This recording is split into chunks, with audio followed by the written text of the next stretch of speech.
Hola y bienvenidas y bienvenidos. Hoy vamos a meterle mano a un estudio que se zambulle de cabeza en una de las grandes preguntas de las finanzas.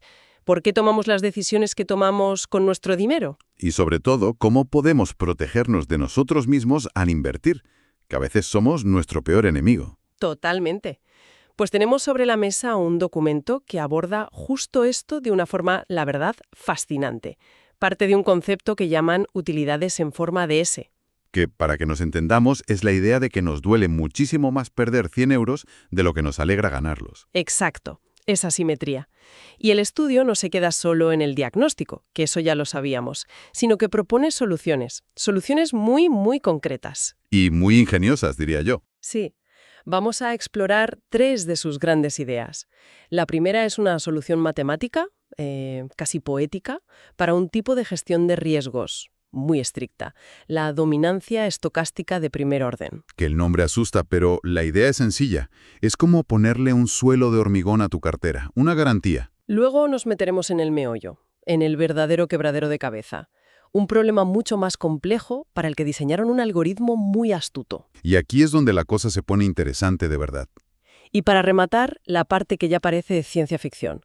¿Cómo usaron ese mismo algoritmo para, digamos, entrenar a una inteligencia artificial?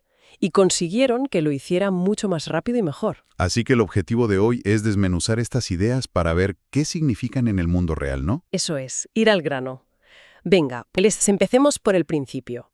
El pilar de todo el estudio es la teoría de la perspectiva, la de Kahneman y Tversky. La del premio Nobel, sí. Claro. La idea de que no pensamos en nuestra riqueza en plan tengo 10.000 euros, sino más bien en he ganado 100 o he perdido 100. Siempre comparando con un punto de partida. Exacto. Y esa psicología se dibuja literalmente como una S, la famosa función de utilidad en forma de S. Y esa S es curiosa porque tiene dos partes muy diferentes. Muy diferentes. En la zona de ganancias la curva es cóncava. Eso en cristiano significa que somos conservadores. Preferimos asegurar un beneficio pequeño antes que arriesgarnos a uno mucho mayor.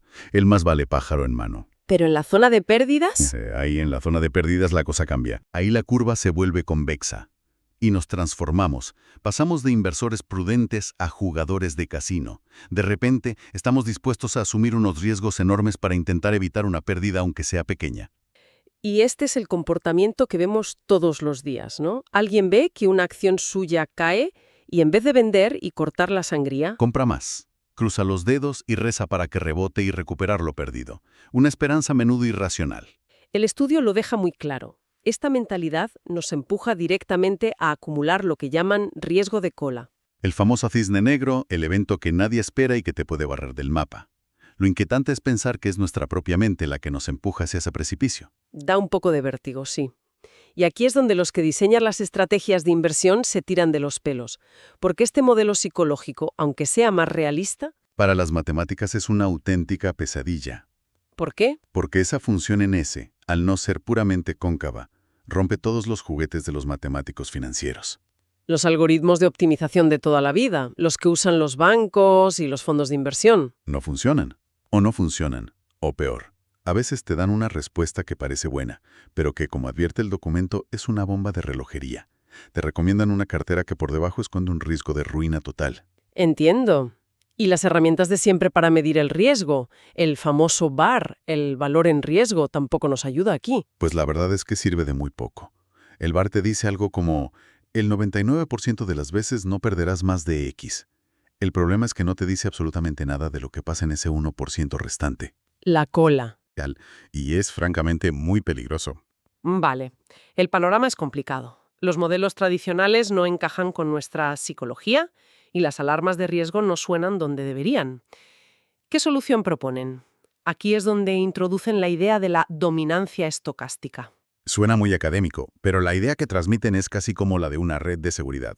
¿Una red de seguridad? Me gusta. Sí, una red tejida con matemáticas.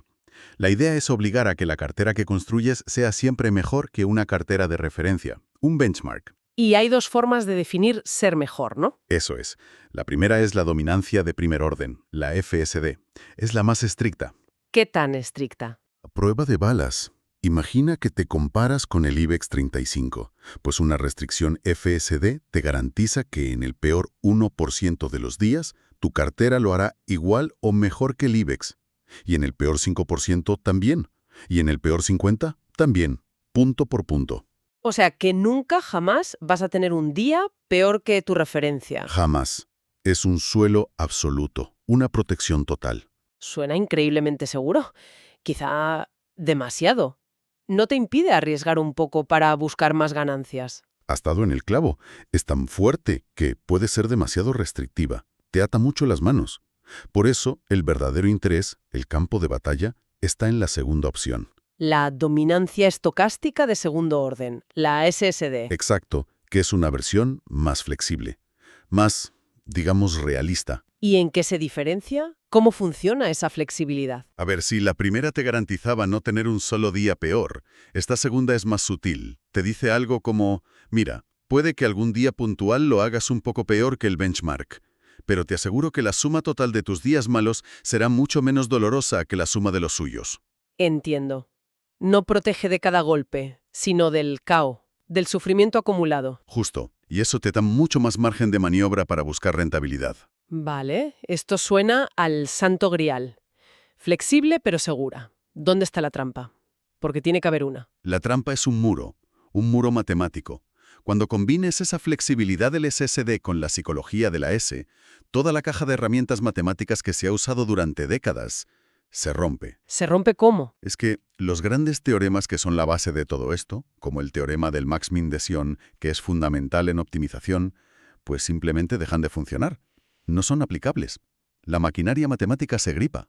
O sea que no es un detallito técnico, es el problema fundamental. Es el muro contra el que se ha estrellado todo el mundo hasta ahora. Y lo bueno de los autores es que no lo esconden. Lo ponen encima de la mesa y dicen, esto es lo que hay. Las herramientas de siempre no valen, así que hemos tenido que inventar algo nuevo. Y esa invención nos lleva a su primera gran contribución. Porque, a pesar de ese muro, para el caso estricto, el de la FSD, el de la red de seguridad total, Para ese sí que encuentran una solución. y no una cualquiera, una solución matemática completa, una fórmula cerrada. Que en este campo, créeme, es un logro inmenso. Tener una solución analítica te permite entender la anatomía del problema, el porqué de las cosas. No es solo un número. Y lo que descubren con esa fórmula es fascinante. Dicen que no funciona como un stop loss de toda la vida, de esos que te obligan a venderlo todo a lo loco. No, para nada. Es mucho más inteligente. Su solución demuestra que esta red de seguridad crea una estrategia de 2 velocidades, de 2 regímenes. 2 velocidades. Sí, la analogía que se me ocurre es la del control de crucero adaptativo de un coche. A ver. En la autopista, si no hay nadie delante, te deja correr a la velocidad que quieres para llegar antes, buscando el máximo rendimiento. Ajá. Pero en cuanto el coche de delante frena, el sistema se ajusta él solo, suavemente, para mantener una distancia de seguridad. No da un frenazo brusco. Qué buena analogía. O sea, que la estrategia solo actúa cuando percibe peligro. Exactamente, esa es la elegancia. En escenarios buenos, la cartera vuela libre buscando rentabilidad. Pero en cuanto el mercado se tuerce y se acerca al precipicio de rendir peor que su referencia, la estrategia cambia y se pega al benchmark, protegiéndote de la caída. Es una adaptación, no una orden de pánico. Vale, tenemos una solución perfecta, el control de crucero, pero solo para el caso súper estricto. Es como un paraguas que solo te cubre la cabeza. ¿Y el resto? ¿Cómo resolvieron el problema de verdad, el más útil, el del SSD? Pues ahí es donde entra la segunda y, para mí, la contribución más brillante del estudio. Como se encontraron con ese muro matemático infranqueable, decidieron cambiar el enfoque. ¿Dejaron de buscar la fórmula perfecta? Exacto. Y optaron por una solución más pragmática, casi de sentido común. Crearon un algoritmo al que llamaron PPRA. Algoritmo de la región de mal desempeño. El nombre ya es una declaración de intenciones. ¿Cómo funciona? La lógica es sorprendentemente intuitiva.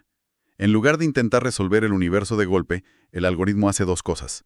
Primero, calcula cuál sería la estrategia ideal si no hubiera ninguna red de seguridad. Sin frenos. Vale. Luego, coge esa estrategia y la compara con la referencia.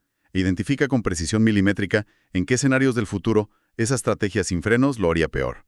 Esa es la región de mal desempeño. ¿Y una vez que tiene localizada esa zona de peligro, qué hace? Pues diseña una tirita a medida, una corrección específica que se aplica únicamente en esa región problemática.